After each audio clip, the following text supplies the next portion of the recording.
Let me tell you a very good reason why do you feel miserable, and why every time when you just can't hold it in, and when you just simply can't hold the weight anymore, and always just say the same word of, oh, give me a sign, give me this, give me that. And meanwhile, you say those things, you still don't see any difference in your life. You feel as empty and as miserable as you were. And if you do feel like this, and if you keep asking to the Lord, like, Lord, please give me a sign, and there it is. There it is. If you feel empty in your walks of faith, if you genuinely feel empty inside, if you're starting to doubt whether is this thing necessary or is this thing not, then I better recommend you watch this video till the end, because the information you're about to see is extremely crucial. So to start off this video, I'm going to give you 3 reasons with tips on why exactly do you feel empty and miserable in your faith.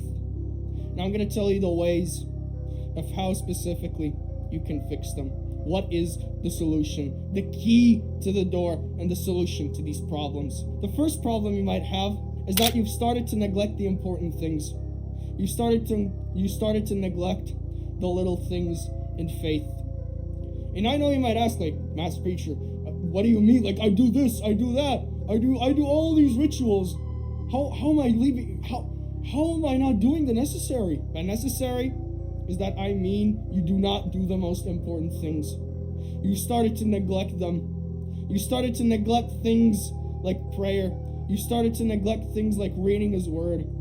All of these necessary things that strengthens your faith, you started to neglect them. Go like, nah, you know what? I kind of don't want to. I don't feel like it. I want to do it later. Yeah, you know what?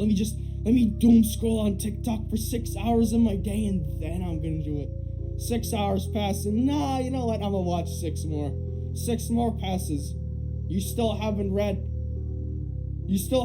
anything.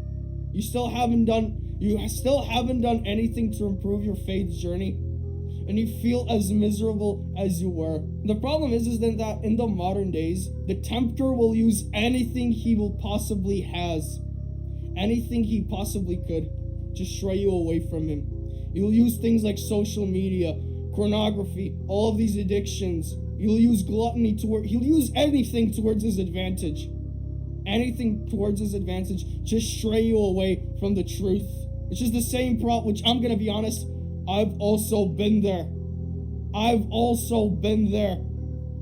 been through the same stuff as you were. I've been through the same stuff.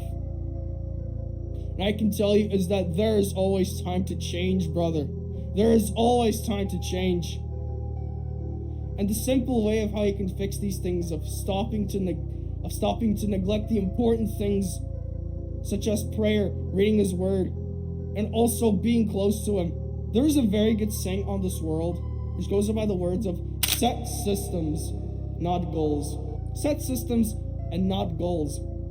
And what does this exactly specifically mean? By setting systems and not goals is that it's very straight to the point.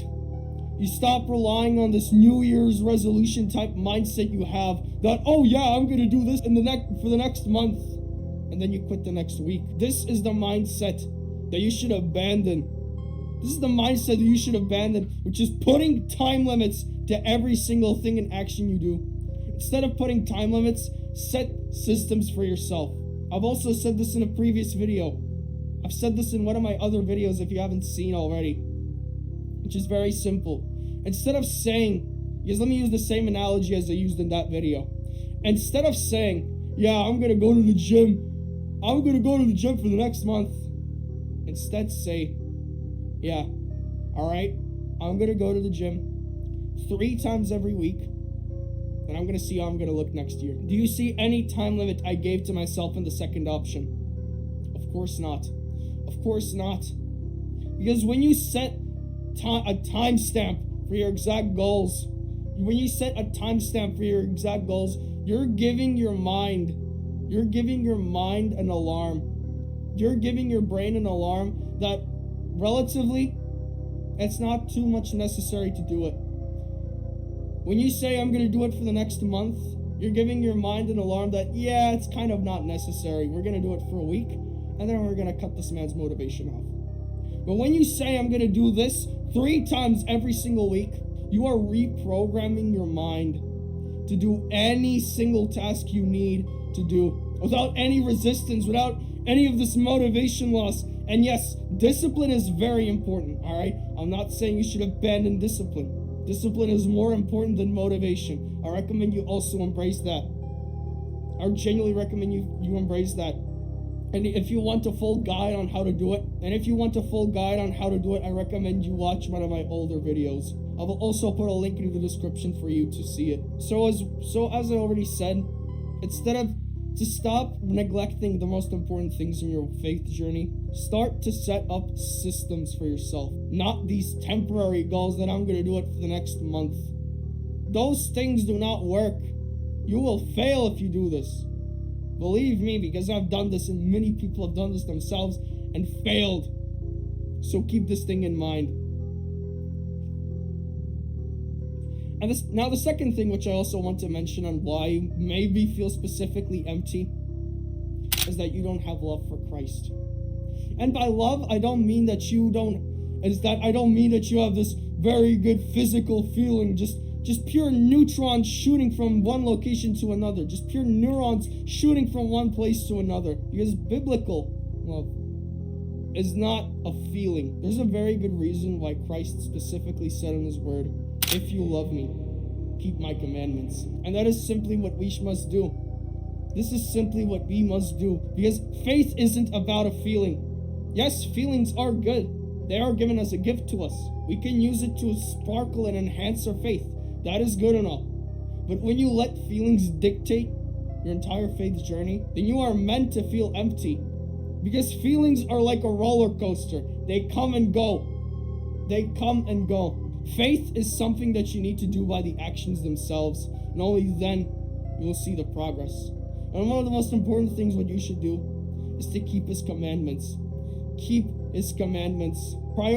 Put Christ as the most upper priority of your life. Because when you put him as a priority in your life, he takes all of these other priorities you have and he puts them by alphabetical order, making your entire day set. I can guarantee your day is going to become easier because you now have someone on your side doing every single task you need to do. So if you feel empty, this might be the reason. You're not keeping his commandments. You're always using him as an emergency exit. Oh yeah, you know what? Forgive me, Lord, but let me just smoke some weed and jerk off. That's not faith. If you do these actions every single day, using him as only an emergency exit for you to do it again and not keep his commandments, you don't just have love. You don't have faith for him. Because Christianity is about a very important thing. Do I trust this specific person or not? Do I trust him with all of my heart, all of my soul, and all of my understanding?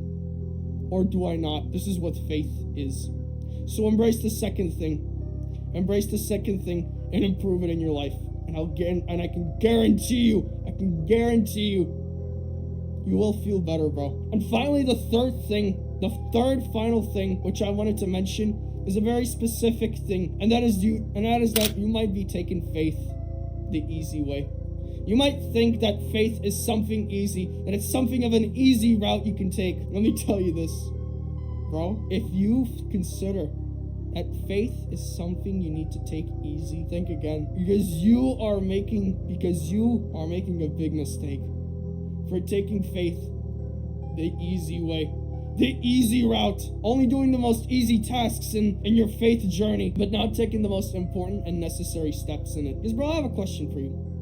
Do you think that Christ, who came on this earth, do you think he did it all the easy way? Do you think to fulfill his purpose on earth, which is to die for our sins, do you think he died through the easy way? Do you think he really died through the easy way? Of course not.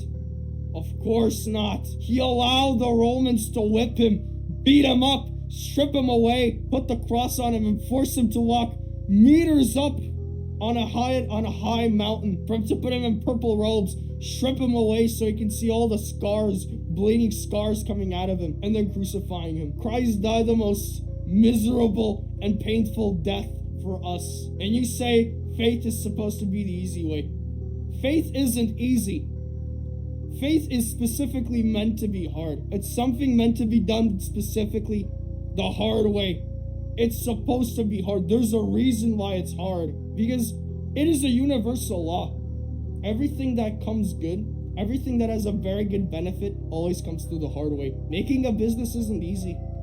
I can already tell you that. You want that supercar? You want that Lamborghini? Guess what? You will have to bleed yourself out dry to get it. You want that mansion? You'll have to bleed yourself outside dry to get it. You want to be a true follower of Christ? You'll have to bleed yourself out dry. You'll have to put a maximum effort to get the best things, the best fruits. To get the best fruits, it takes genuine effort, not just some easy sugar coats. So like, oh yeah, 1% better than me every time. Look at me, I'm a good man of the faith. And then there's no big surprise why you feel empty. I'm not even surprised why you feel empty. It's because you take faith the easy way. Nothing in this life that is genuinely good and gets you somewhere in life.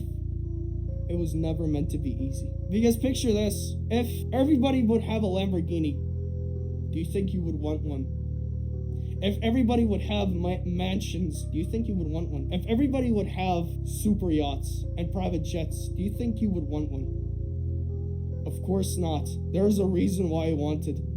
It's because that not everybody has it. So the final third thing is very simple. It's a very simple thing. Stop doing faith the easy way. Do the research and finally be a man. Stop being a wuss. Stop being a feminine man and stand up to yourself. Stand up to yourself and genuinely make the right decisions, brother. But besides the point, I hope you have learned something from this video I've just recorded. Simply that if you do these 3 things and implement them in your life, I can guarantee you that that emptiness that you feel right now, you will no longer feel it.